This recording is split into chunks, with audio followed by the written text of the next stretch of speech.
Kasi kahit anong mangyari ay di ako mawawala ng pag-asa. Ayaw kitang pilitin kung di ka pa handa. Sa susunod na lang, sa susunod na lang.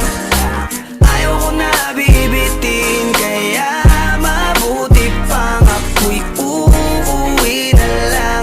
Sa susunod na lang. Napupuyat na ako kakapaalala, kumain at mag-ingat kung sakaling maggala ka. Lagi sinisipat ang imahe ng dalaga na pangarap makasama ko sa hirap at ginhawa. Typical na dahilan ng tagahanga mong hindi naghahanap ng iba kahit na nababatong. Naghihintay sa iyong sagot sa aking mga tinatanong, habang ang pamantayan mo ay pilit kong tinatalon. Kasi alam ko na hindi ka pa handa, may gusto kang makita pa sa akin at madama.